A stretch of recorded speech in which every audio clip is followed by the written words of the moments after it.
අලුත් කුරුපත්වීමක් ලබාගෙන ගමට එන නෙහාරා වඩා සැරිසරන ආත්මය ගැන විමලසිරි මාමාගේ හෙළිදරව්ව. අද කතාව එතැන් සිට. කෙල්ලේ උඹ ඔය දැකලා තියෙන සුනීතා කෙල්ල. සුනීතා කෙල්ල දැන් මැරිලා අවුරුදු 25කට 26කට වැඩි. පව් අහිංසකී. ගමේ මුදලාලිගේ කොල්ලත් එක්ක පළහිලව්වක් පටන්ගෙන අඩු වයසින්ම බඩකුත් තියාගෙන ආවේ. සුනීතා කෙල්ලට හිටියේ ආච්චි අම්මා විතරයි. උන්දත් අහක් වගේ තමා කෙල්ලව රැක්කේ. ඒත් ඉතින් කර්මික මහත් තමයි. අන්තිමට ඉස්කෝලේ ගමනේ එහෙම මම කෙල්ලගෙන අතර වුණා. ආච්චි අම්මයි කෙල්ලයි දෙන්නම අන්තිමට රබර් වත්ති කිරි කැපුවා. මුදලාලගේ කොල්ලත් කෙල්ලට බඩකුත් දීලා ගමෙන් පැන්නා. ඒ අසරණ කෙල්ල තවත් අසරණ වුණා. ගමේ හිටපු ගොඩාක් උන් කෙල්ලට අනම්මනම් කිව්වා. පව් ඒකි. අම්මා තාත්තත් නැති කෙල්ල. කොහොම හරි ඔය කෙල්ලට ළමයා හම්බෙන්න ඔන්න වෙන්න ඉද්දි පිට ගමකින් මෙහෙට ආපු නසරාණි ටිකක් ඒ කෙල්ලට කරදර කරලා තිබ්බා. යන්තමට බේරගන්න පුළුවන් වුණේ පොඩි එකී විතරයි. සුනීතා කෙල්ල හම්බෙද්දිම නැති වුණා. කොහොම හරි ඔය කෙල්ල නැති වෙලා සතියක් විතර යද්දී ගමේ තැන් වල හිටිය මිනිස්සුන්ට ඔය කෙල්ල පේන්න ගත්තා. කෙල්ලට අපහසු කරපු එවුන්ට නම් මේ ගමේ විසුමක් උනේ නෑ. අන්තිමට ගොඩක් උන් මේ ගම දාලා යන්න ගියා. පව් කරපුන්ට බේරිල්ලක් නෑ කියනවනේ පුතේ.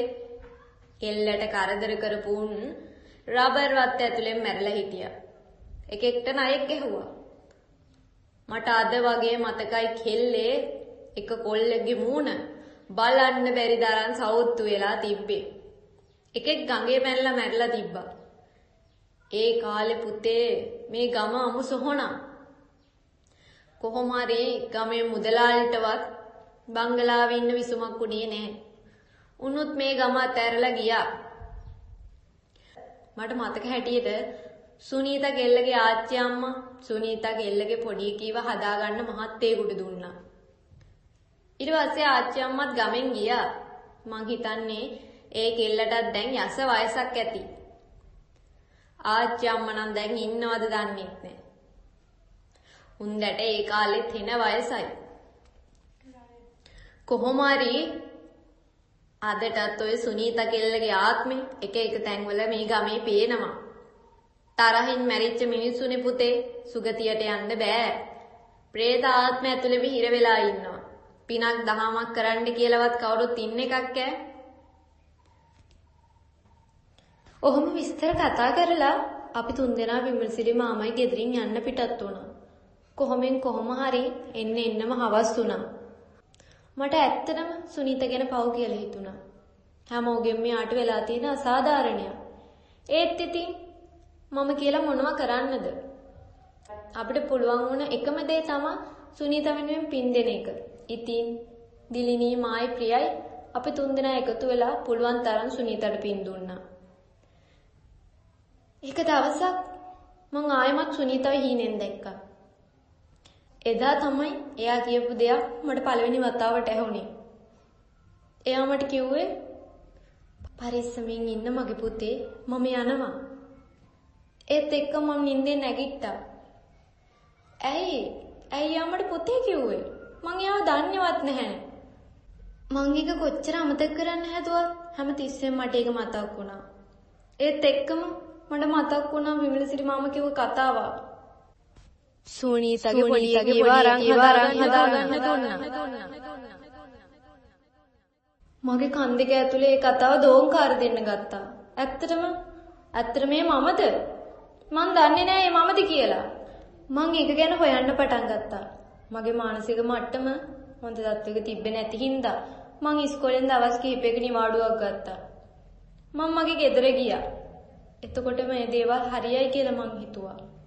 මේ වෙනකම් වෙච්ච කිසිම දෙයක් මම මගේ අම්මටයි තාත්තටයි කියලා තිබ්බේ නෑ. ඒත් ගෙදර ගිය ගමන් මං එයාලට වෙච්ච හැම දෙයක්ම කිව්වා. ඒත් මට තේරුණා ඒ කතාව අහද්දි ඒ දෙන්නගේ මූණේ මොකක් හරි වෙනසක් වෙනවා කියලා. අම්මා මට කිව්වා ඔය අනවශ්‍ය දේවල් හොයන එක නවත්තන්න කියලා. මං කිව්වා මං කොහොම හරි මේක හොයාගන්න ඕනේ අම්මා කියලා. එතකොට අම්මගේ ඇස්වල කඳුළු පුරවගෙන අම්මා මට කිව්වා මට ආදරේ නම් පුතේ කවදාවත් ඔය ඕන නැති දේවල් හොයන්න යන්න එපා කියලා. අම්මා මගෙන් පොරොන්දුවක් ගත්තා. ආයෙ කවදාවත් ඔය වගේ දේවල් හොයන්න යන්නේ නැහැ කියලා. ඒ වගේම ඔය හැමදේම අමතක කරලා දානවා කියලා. ඒ වගේම අම්මා හිතාගෙන හිටියේ කවදාවත් ආයෙ මට උගන්වන්න ගමට යන්න දෙන්නේ නැතුව ඉන්න. අනේ දෙවියනේ. මං අම්මට කිව්වා අනේ අම්මේ මං හැමදේම අමතක කරන්න. මගේ රස්සාවෙන් විතරක් අයින් වෙන්න කියන්න එපා අම්මේ. මං කොහොම හරි රස්සාවට යන්න අම්මව කැමති කරගත්තා. මට තේරුණා අම්මා අකමැති වෙන මොකක් හරි හේතුවක් තියෙන්න පුළුවන් කියලා. ඒත් මං අම්මට පොරොන්දු වුණා කවදාවත් ඒ හේතුව මොකක්ද කියලා හොයන්නේ නැහැ කියලා. මගේ නිවාඩු ඉවර වෙලා මං ආයෙත් ගමට ගියා. වෙනදා වගේම ළමයින්ට උගන්වන්න පටන් ගත්තා. මං ආයෙ සුනීතාව දැක්කේ නැහැ. ඒත් එක දවසක හරියට මගේ උපන්දිනේ දවසේ මං දැක්කා ජනේලෙන් එළියේ සුනීතා hina විවි මන් දිහා බලන් ඉන්නවා. මං දන්නේ සුනීතා කියන්නේ කවුද කියලා. ඒත් මං දන්නවා එයාගෙන් මට කරදරයක් නැහැ කියලා.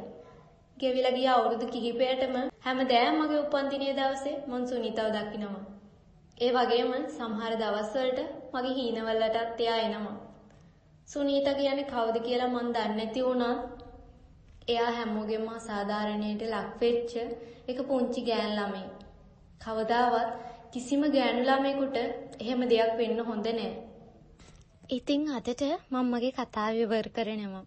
මේ වගේම ලස්සන කතාවක් අරගෙන ඔයාලව හම්බෙන්න එනකන් අපිත් එක්ක දිගටම රැඳිලා ඉන්න.